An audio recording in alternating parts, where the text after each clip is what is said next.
buildings, pummeling infrastructure, and killing civilians, all while Ukrainian forces bravely continue to repel this siege. It becomes more evident every day that President Putin has gravely miscalculated. Now, 3 weeks into his unprovoked war against Ukraine, the Kremlin's forces remain stalled in many areas, and convoys have been unable to make significant progress. It is also clear that many brave people of conscience in Russia oppose the Kremlin's unjustified war, despite the unprecedented crackdown on dissenting voices. Ukraine's stiff resistance has slowed Putin's assault, and Ukraine's continued defense has stymied the Russian Federation's plan for an imperial-style land grab. There is a clear off-ramp for this conflict. President Putin must stop the violence, de-escalate, and choose the path of diplomacy.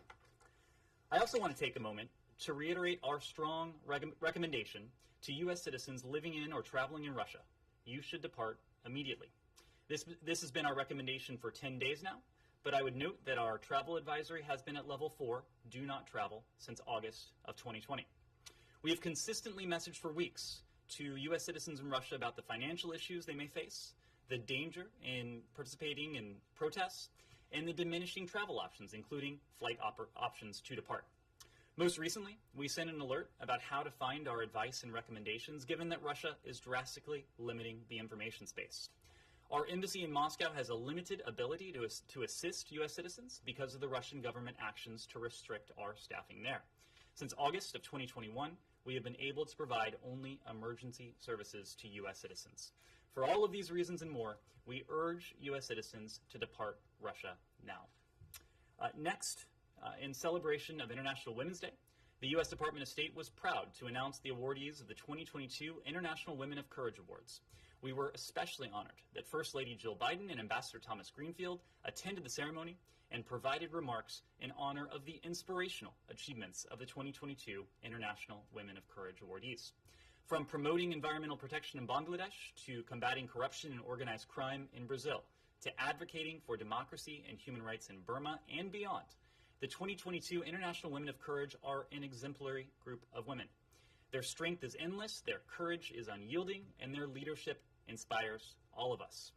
The awardees will now embark on an international visitor leadership program virtual exchange to meet and engage with American counterparts in civil society, academia, government, and the private sector in cities across the United States. Over the past 16 years, the United States has proudly bestowed the IWOC Award on more than 170 courageous women from over 80 countries around the world. These women have shown exceptional courage in advocating for peace, for justice, human rights, promoting the empowerment of women and girls in all of their diversity, and making substantive, positive change in their communities, sometimes at great personal risk. We know countries that empower women and girls to be meaningful participants in social, political, and economic sectors of life. They are more just, they are more peaceful, they are more prosperous. It continues to be a great privilege for the United States to stand with the IWOC awardees and highlight the contributions of women from around the world. We remain deeply committed to advancing gender equity and equality at home and around the world as a central foreign policy and national security priority. For more information and updates on the 2022 Women of Courage, we encourage you to follow the hashtag Women of Courage and hashtag IWOC22 on social media. Bless you, and I will take your questions. Thanks. Yes. Just logistically, you said they're going to embark on a virtual tour. That's right. Is there going to be an actual physical tour? Knock on wood, COVID conditions permitting. That's correct. On Ukraine. Yes. Yesterday, administration officials were expressing concern that about a Russian request to China for military assistance in their Ukraine invasion. I know that Jake Sullivan met with Yang Jiechi earlier in Rome, and the White House will have more to say about this later. But I'm wondering if, in the meantime, you have gotten any indication that that this request that you say has been made has been met with any kind of a response, either positive or negative, by the Chinese. Well, Matt, to your question, we haven't spoken to this and not going to comment specifically on these reports. What I can say broadly, however, and you alluded to this, is the fact that our National Security Advisor, who's accompanied by our Assistant Secretary for the region, Dan Crittenbrink, is in Rome today, where they met with Young Decher and his delegation from the PRC.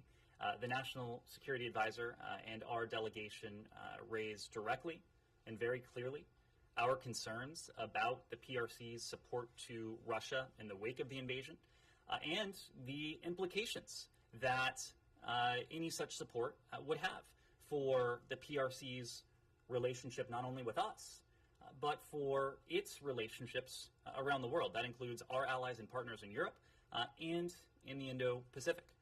Beyond that, I'm just not in a position to get into the details, but the purpose of this meeting, and you will hear more from the White House later today, I expect, was to convey very clearly our concerns and to discuss the implications.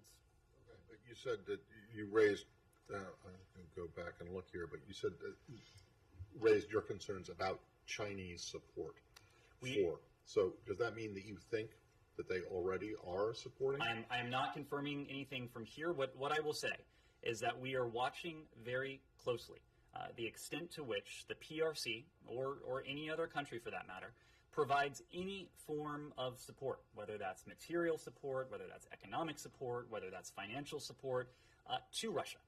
Any such support from anywhere in the world would be of great concern to us. It would be of course, the greatest concern if a country like the PRC were to be doing that. A country that, by the way, has tremendous leverage with Russia, has a relationship with Russia that is distinct from the relationship that we or just about any other country on the planet has with Russia.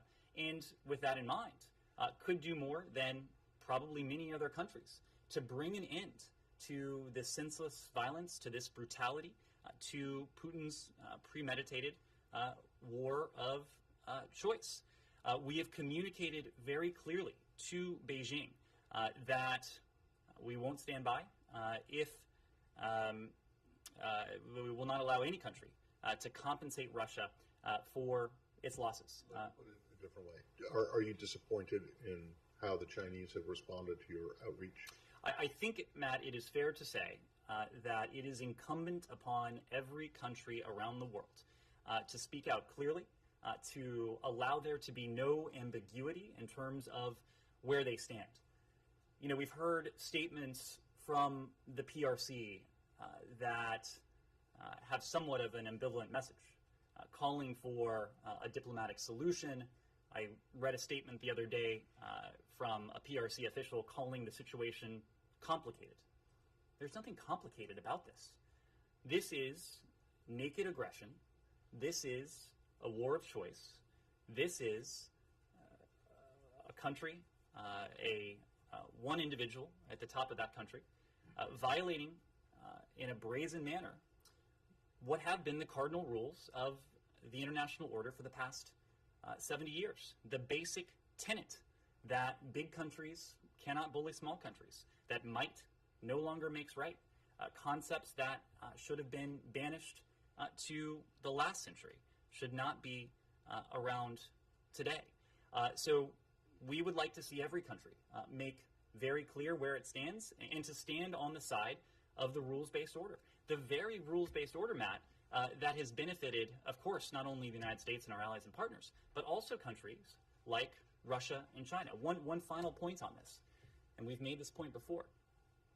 Countries like the PRC have, over the years, touted and brandished the concept of sovereignty, often pointing to sovereignty in any manner and any matter of foreign policy and diplomacy. If the concept of sovereignty means anything in practice to a country like the PRC, we would expect countries like that to stand up, to speak out, to make clear that a blatant violation of state sovereignty, the likes of which we have not heretofore seen in this century, is unacceptable. Tamara. So just to follow on that follow up on that, Ned. We have reporting showing that U.S. sent diplomatic cable to allies in NATO and in Asia saying China had shown willingness to supply Russia with military and economic assistance. Can you say anything about the scope of this economic and military assistance? I can't, and I would point you to that somewhat extended answer I just gave to Matt. The point is, it is true. We have coordinated very closely with our allies and partners. We have shared concerns not only about, of course, Russia's egregious behavior, but concerns beyond that. I'm just not in a position to speak to it in detail. So what's next then? Because Jake Sullivan over the weekend said there would be consequences. Will you guys now convene and start working on a sanctions package for China as well? Well, again, we're not going to preview where this might go. Obviously, don't want to entertain a hypothetical like that at this point, but I can point to what has happened today.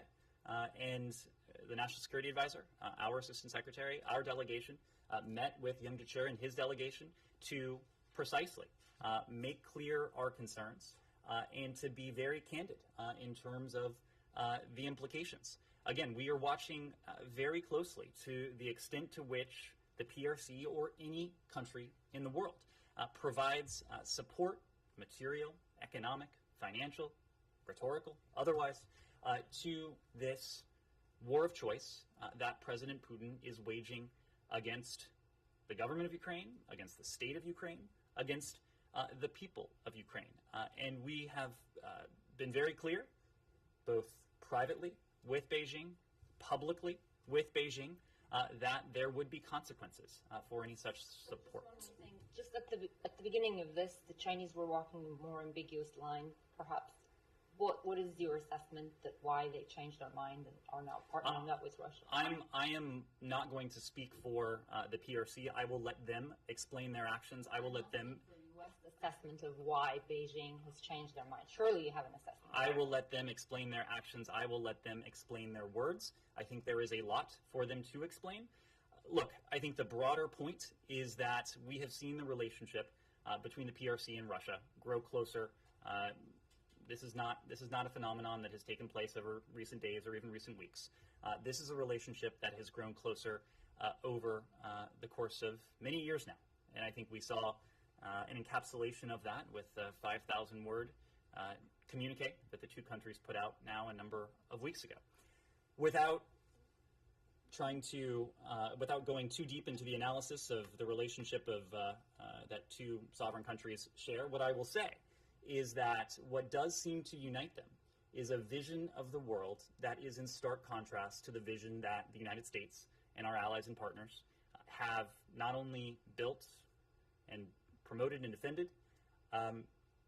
but the system that itself has advantaged countries like the PRC and Russia. This is a free and open rules-based order that has governed affairs between states for more than 70 years now. This is very clearly a case of two autocracies with the desire to see a world that is more closed, that is less open, that is less free, come together, in some ways joining forces. And we're watching very closely to determine the form that any such cooperation may take. Andrea. Ned, it seems hardly a coincidence that this is a pivotal moment in terms of Russia and Russia's finances. There is a lot of reporting that they could default by Wednesday if someone doesn't bail them out. And now you have the National Security Advisor on a quick trip to Rome to talk to the Chinese in a matter of some urgency. So would it be fair to conclude that it is vitally important to the sanctions that were imposed on the central bank and on Russia in general by the U.S. that you get an answer in the next, within 24 hours, within 48 hours from China, that this is a key moment in terms of potential financial support? Andrea, I think it is fair to conclude that the Russian economy is in dire straits. That has been the case ever since these series of sanctions and other economic measures were instituted at the very outset of the invasion of Ukraine. We can point to any number of metrics. I did see an independent analysis that Russia's on the brink of default. We know that its credit rating is now at junk status. We know that the Russian stock market will be closed at least through this week, now going on several weeks of closure, in an apparent effort to forestall capital flight that is bound to happen as soon as the Russian stock market reopens, whenever that is. The ruble is almost literally worthless. It is worth less than a penny at this point. You could go on and on and on. Here's the point. We've made very clear that any country that would seek to attempt to bail Russia out of this economic, financial morass will be met with consequences. We will ensure that no country is able to get away with such a thing. But here's the other point. No form of economic or financial support will be able to extricate Russia from the strategic morass that it has created for itself. Russia today, Russia going forward, is a much weaker country. It is a country that is in a strategically unenviable position because of the diplomatic isolation, the diplomatic rebuke, but also the economic costs and the export controls. The measures that we have put in place to see to it that Russia cannot import the inputs, key components it needs for its strategic ambitions in the world. That is not going to change.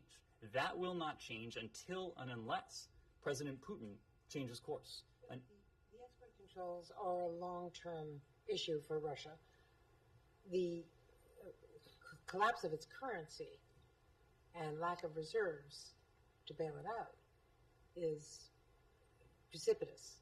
You have a series of short-term and long-term measures. In the short term, what do you understand the financial relationship between Russia and China to be as of today? Look, I will let these two countries speak to their relationship. It's not for me to characterize the economic relationship or the potential economic relationship. It is for me to characterize the consequences that would befall any country, whether the PRC or otherwise, that would seek to help Russia avoid the brunt of the measures that have been put in place by really the rest of the world, or certainly a large majority of the world. And that's the other important point. Russia and China, when you combine their GDPs, it's something like 25% of global GDP. When you combine the GDP, the economic might of the United States, the European Union, our allies in the Indo-Pacific, our other allies and partners that have joined us, well over 50%. So there is not a country out there that would be able to fully extricate Moscow from this. The only thing that could relieve the pressure, that could extricate in a meaningful way Moscow from the morass it has created for itself, is for Putin to change course, to de-escalate and to end the violence. And is it your understanding that there was an answer on this subject today in Rome? As I was coming down here, the meeting had not concluded, or at least the last time I received an update, the meeting had not concluded, so I will leave that to the White House to characterize. Yes, sir. From Airway News TV Pakistan.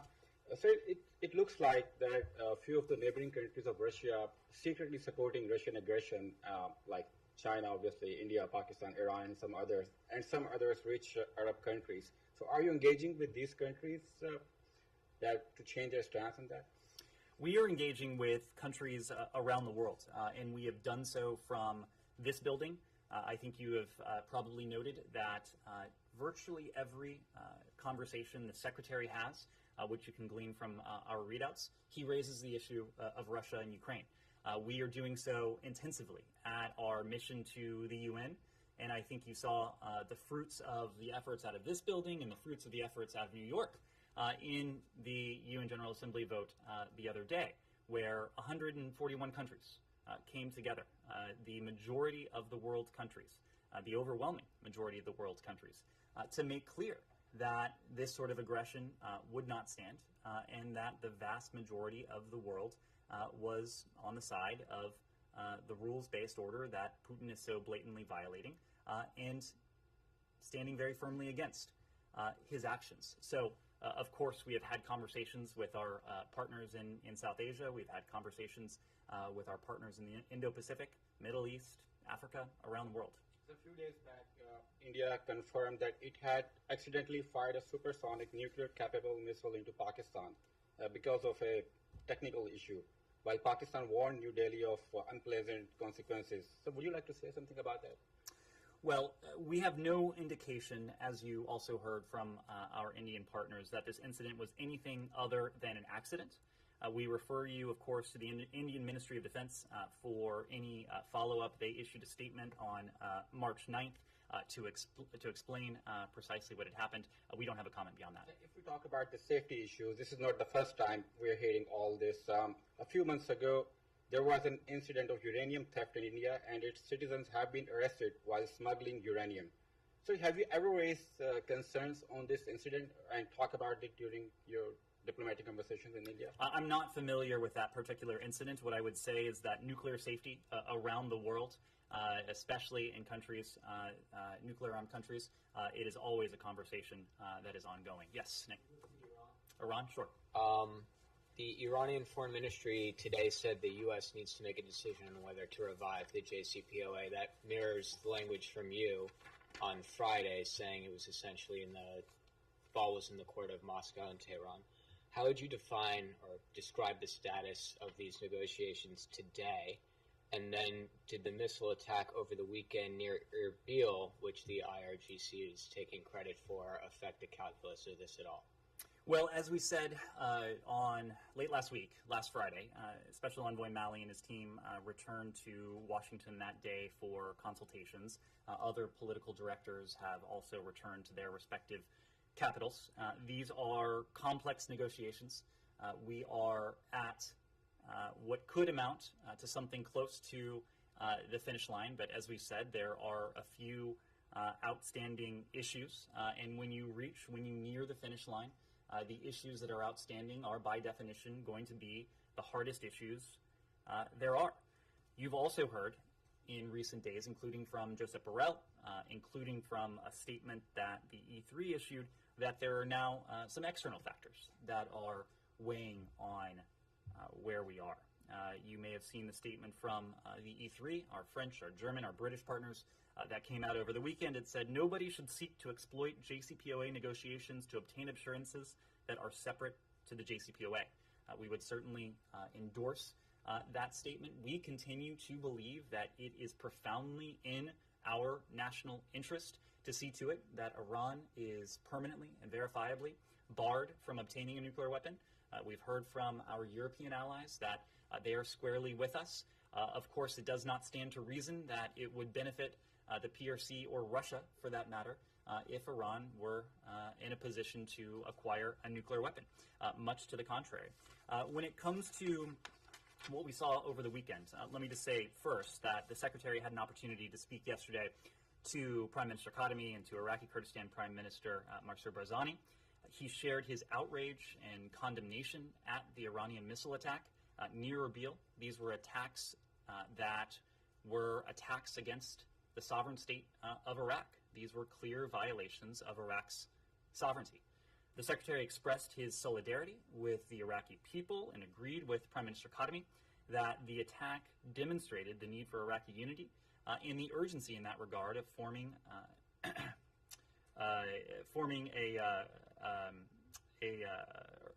a government accountable to the Iraqi people that protects Iraq's territorial integrity.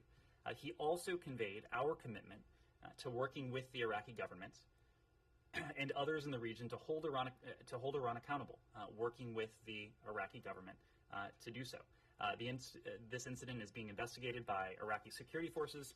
We would refer you to them for further comment. The broader point is that Iran poses a threat to our partners in the region and by extension us in a number of different ways. And we've spoken of Iran's nefarious activities going beyond its nuclear advancements and its nuclear provocations. We have seen Iran, of course, fund proxies in the region, fund terrorist groups, engaged in malicious cyber activity. But the basic point is that Iran would be able to do all of these things and potentially more with far greater impunity if it were not verifiably and permanently constrained from obtaining a nuclear weapon. So our focus on seeing to it that Iran can never obtain a nuclear weapon, that is not something we are going to walk away from. We are committed, President Biden is committed to seeing to it that Iran can never obtain a nuclear weapon. Yes, Vivian. I have a Ukraine question, but I actually wanted to follow up on that first. So how optimistic are you? You mentioned these external interests and external factors. How optimistic are you that some of those, namely Russia's interest in trade with Iran, going to be resolved in the coming days and that it won't completely derail talks? Well, we should have a better sense in the near future whether there is a path forward for these specific talks. Don't want to go into it beyond that, but when it comes to these external factors, when it comes to these outstanding issues, we should have a better sense in the coming days. Great, thanks. And on Ukraine, there's reports that the Biden administration is considering accelerating its support for Ukrainian refugees with U.S. ties and particularly families that are already living here. Can you talk about sort of where those interests stand, where those efforts stand, and whether or not there is going to be an expedition of any kind of resettlement? Well, I can speak generally to that.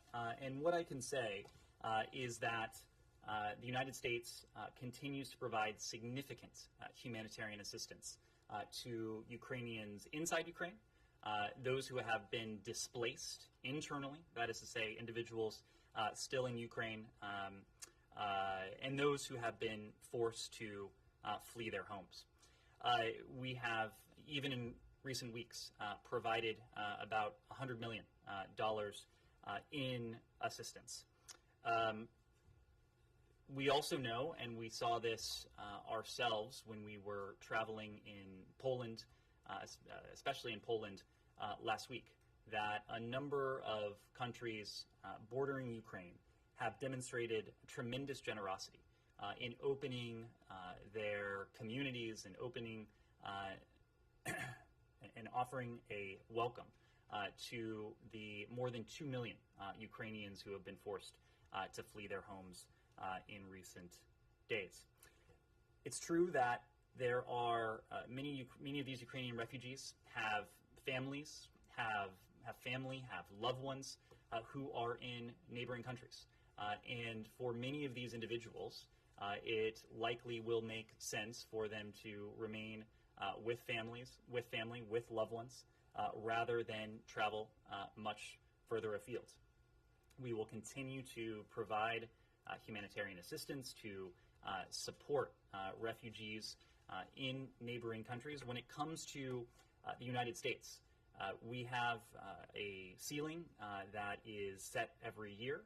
Within that ceiling, there are categories, including refugees from that part of the world. If there is a need for Ukrainian refugees to be resettled farther afield from neighboring countries, that is something that we will look at very closely. We have time and again proven ourselves to be a country that welcomes refugees, that welcomes immigrants, that recognizes that there is strength in doing so and has consistently derived strength from doing that. Paul. You were talking about the impact of sanctions and stuff on Russia, and the economy is going to hurt and stuff, but that's over a while. I mean, Russian forces. Well, that's going to be a while. I'm talking about the people. Paul, that's today. It is the today. question that doesn't do anything for the people in Ukraine. Is what I'm saying is, my question is: the Russian forces continue to shell, to kill. They've shown they can extend the war to the Polish border.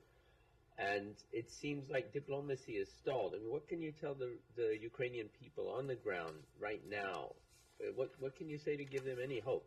Well, let me just fill in one element of that. The economic toll, is not something that we will see develop only over time. We're seeing that very clearly today. I just went through some of those metrics, from the stock market being closed since the first hours of the invasion, to the ruble going through the floor, from Russia's credit rating being at junk status, go on and on and on. So that is very much today. And I think this gets to the broader point.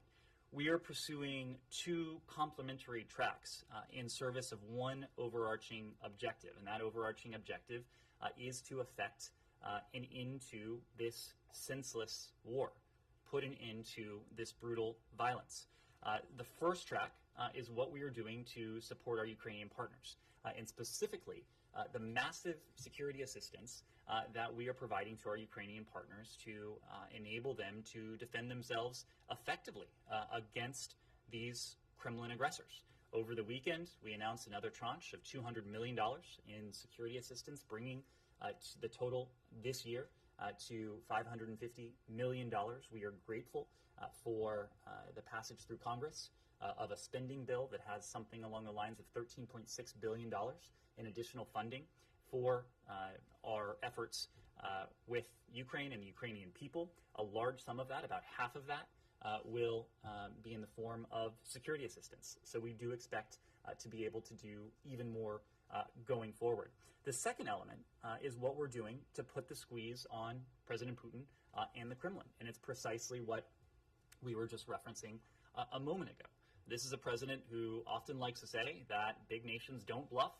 President Putin miscalculated if he thought we were bluffing when we, together with our partners and allies around the world, talked about the consequential, strong, swift, severe economic and financial measures that we would enact if this war of choice went forward. And as I just noted, when the war did go forward, when President Putin made the grave mistake to commit this aggression, we, in turn, went forward with this package of measures that we have since escalated, precisely because President Putin has not only not de-escalated, he, in fact, has escalated. So both of these tracks we view them as complementary. I'm sorry to interrupt, but you just said he has not de-escalated. He has escalated. So if I'm on the ground in Ukraine, I don't see any hope for a resolution. Just as Putin is escalating, so are we with our response, and we will continue to do that.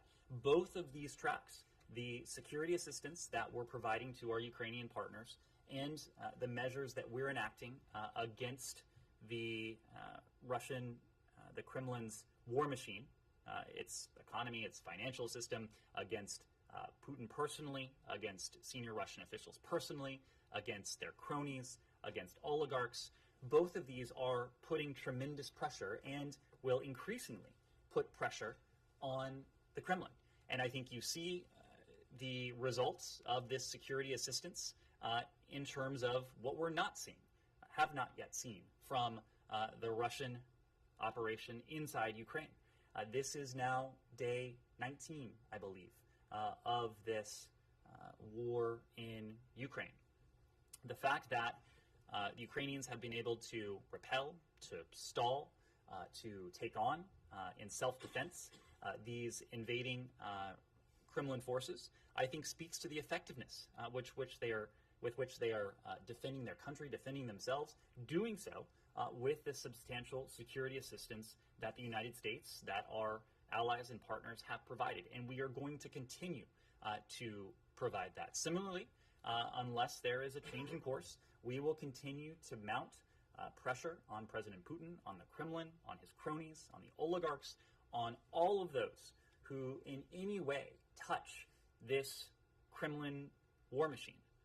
We are going to see the pressure continue to mount, and that pressure will mount until President Putin changes course. And the $200 million that was announced over the weekend, are you in a position to be more specific about what that is, or is it essentially, I don't want to say this disparagingly, is it more of the same of what you have already been sending, or is there anything significantly new in this package? So we're not speaking to every specific element of our security assistance. What I can say is that this package enabled us to provide more in the way of anti-armor, anti-aircraft, anti-tank, small arms, munitions, precisely what our Department of Defense colleagues have concluded that the Ukrainians need to defend themselves. We're always doing an analysis as to the threat that they face and what more we might be in a position to provide to help them take on that threat, and we are adjusting accordingly based on those needs. Mara. Can you clarify, when you said there's going to be clarity in the coming days whether there is a path for these specific talks with Iran, can you just expand on what you meant, and why are you calling it external factors now? You mean like Russia's last-minute demands? Is that what you mean? Clearly, there are decisions that need to be taken in Tehran. Clearly, there are decisions that need to be taken in Moscow. We expect to have a better sense in the coming days whether a path forward with a mutual return to compliance with the JCPOA is achievable. Is there a difference in your decision, in U.S. decision, to not entertain Russia's demands, these last-minute demands, or are you open to sort of taking a look at them and maybe negotiating with Russia on them? We are not. We have been very clear that the new Russia-related sanctions are unrelated to the JCPOA and should not have any impact on its implementation. We have no intention of offering Russia anything new or specific as it relates to these sanctions, nor is there anything new required to successfully reach an agreement on a mutual return to full implementation of the JCPOA. But let me make one other point to your question. The president, as I've said, has been clear that one way or another, Iran will not be able to obtain a nuclear weapon. We are committed to seeking a diplomatic resolution to this nuclear crisis. We continue to believe that a mutual return to full implementation of the JCPOA is the best way to address that. But if external factors make JCPOA re-implementation impossible, we will, of course, be open to diplomatic alternatives. We're not going to speculate. We hope not to have to get there, but we will soon have a better sense as to whether a path to mutual return to compliance with the JCPOA remains viable. Well, that's kind of interesting. You're going to exclude Russia from it? I hope to occasionally say something interesting from up here.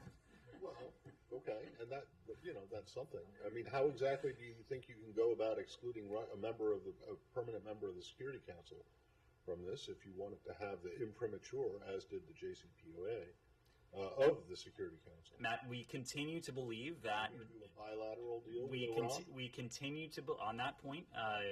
Of course, we've made the point that this would be much more effective were we able to engage bilaterally on these pressing and urgent matters. The Iranians heretofore have not been open to that. But again, we continue to believe that the JCPOA, a mutual return to compliance with it, remains the best vehicle to achieve our policy objectives. That is to. But you just said if you can't get there. That's right.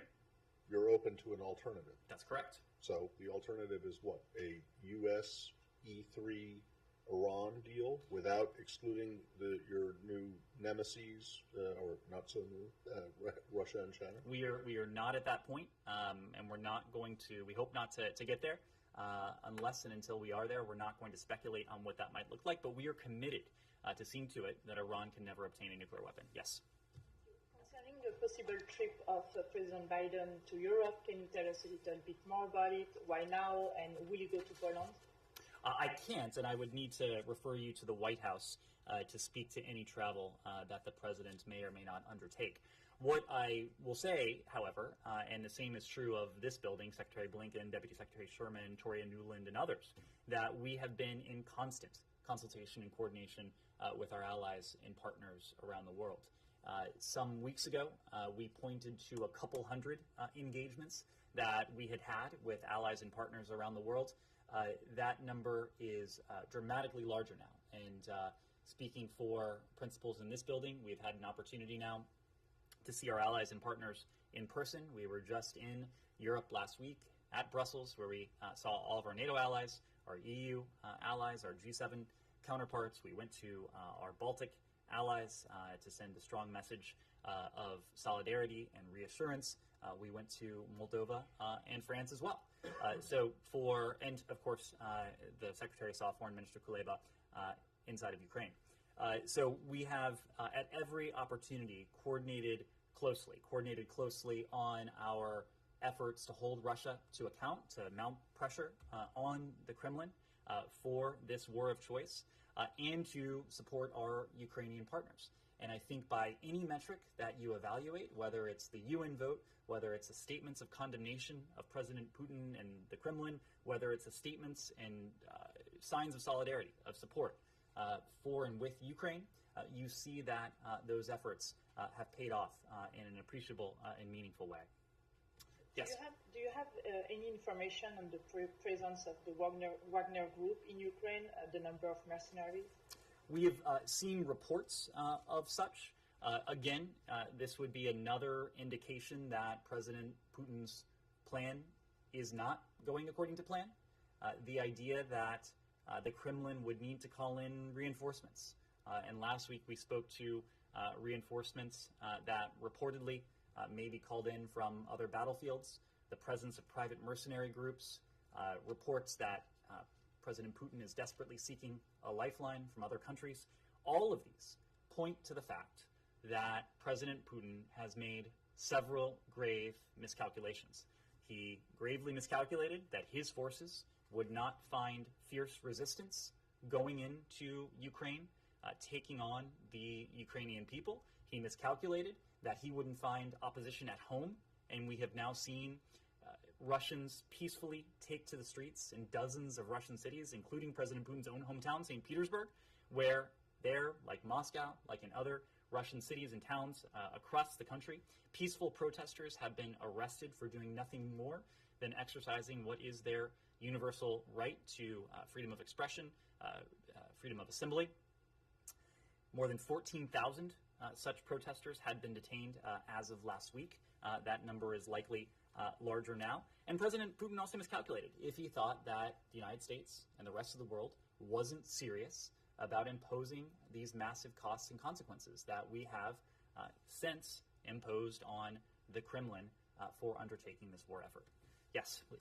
Back to Iran real quickly. What are you telling families of American detainees in Iran who are expecting to have some kind of deal in parallel to the return to JCPOA? There's a very simple reason why we have never tied the fate of these American detainees to the JCPOA or any other diplomatic effort, because any diplomatic effort is at best an uncertain proposition. We want to see their safe release, their return to their families, a certain proposition. So we have been discussing this on a separate track. We have no higher priority than the safety, security of our American citizens, including those American citizens who have been detained overseas, including in Iran. The team has been working tirelessly on this and will continue to do that regardless of the fate of the JCPOA. And about the the Americans detained in Russia, I'd like to know if there's anything new on that. Have you had any consular access to Brittany Griner? So we discussed this on Friday, I believe it was. Our team at our embassy in Moscow continues to provide all forms of appropriate support to Americans who are detained in Moscow. We last had consular access to Paul Whelan and Trevor Reed late last year. Whenever an American is detained anywhere around the world, and that includes Russia, we stand ready to provide all appropriate assistance. The same, of course, is true of Ms. Griner. We have been following this case very closely, working through multiple channels to provide all appropriate support, but not in a position to offer further details on that. Yes. On Saturday, Saudi Arabia carried out a mass execution of 81 people, drawing condemnation from rights groups. Does the United States also condemn the executions? Well, we've seen these reports that Saudi Arabia executed 81 people on March 12th. We continue to raise with Saudi Arabia the need to ensure fair trial guarantees, freedom from arbitrary and extrajudicial detention, transparency, the rule of law, and freedom of religion and belief. Oh, that's it? You don't have anything else to say about 81 people just being somewhere being executed? We have been clear about our concerns about the lack of respect for fair trial guarantees in Saudi Arabia. We've documented this in our human rights reports. We've raised these concerns with the Saudi government. We'll continue to do so. What we want to see, and we've made this very clear to our counterparts in Riyadh, is for all governments, including our Saudi partners, to respect and protect human rights and to ensure a fair and transparent judicial process. Well, do you think that happened here? Matt, we are continuing to raise concerns about fair trial guarantees. I'm not in a position to speak. I'm not in a position to speak to specific cases that were included in what transpired on Saturday, but these are concerns that we continue to raise in Riyadh. Because can't speak to the timing of that, but we have raised these concerns. We will continue. Please don't put words in my mouth. Did you have communication with Saudi authorities after this? We are in touch with our Saudi partners on a daily basis. We raise these concerns, and we will continue to do so. Right, but I mean, this administration began with this, kind of rejection of the previous administration's quote unquote, some people call quote unquote kid gloves treatment of Saudi Arabia. Said you're going to put human rights at the fore. Now, it's one thing if you don't think that there's an issue with the mass execution of 81 people over the weekend. In the category of not putting words in my mouth, I did not say that. I know. I'm saying it's one thing if you don't think that that is an issue. But if you do think that it's an issue, why aren't you coming out more forcefully and talking about it? We are talking about it, and I just spoke of our... fair trial guarantees and that kind of thing, but you didn't say anything about the executions and whether you thought that they were... We're talking about... I offered that in the context of the question about the 81 executions that took place on Saturday. Right. These are concerns that we have expressed very clearly to our Saudi partners. They know that for... Do they know that you think that you have concerns about the mass execution of 81 people? Matt, they are well aware of our concerns. About this? Okay. They are well aware of our concerns. How do you know they're well aware? Like, was there any kind of communication after this happened? Humaira, we are in daily communication with our Saudi partners. If you guys are really worried about this, then why wasn't there any communication? Humaira, I have told you several times now, please don't put words in my mouth. We communicate with them on a daily basis. They are well aware of concerns. Yes? Just to stay on the Middle East, is the Biden administration still actively reviewing whether to reimpose a Houthi terror designation? This is a process that does remain under review. You heard that from the president a number of weeks ago. We are in the interim, and you've seen us do this already, going to continue to hold Houthi leaders accountable for the attacks, including those attacks that they have perpetrated against our partners in the region. We are going to continue to work to address the underlying causes and some of the underlying tensions, including this civil war that has propagated a humanitarian emergency that has inflicted untold suffering on Yemen's population. Some 16, 17 million Yemenis are now suffering from food insecurity as a result of this humanitarian catastrophe, which has only been worsened by the Houthi offensives. In that regard, we are also going to make sure that anything we do, that any step we take, does not exacerbate the humanitarian emergency that is plaguing Yemen at the moment, and that everything we do is in service of bringing more hope, more stability, more security to the people of Yemen. We believe we can do that most effectively and efficiently by continuing down the diplomatic path, by supporting the diplomatic process that the UN Special Envoy, Hans Grunberg, and his team are leading. And Tim Linder King, for our part, will continue to do that. Thank you all very much. Thank you.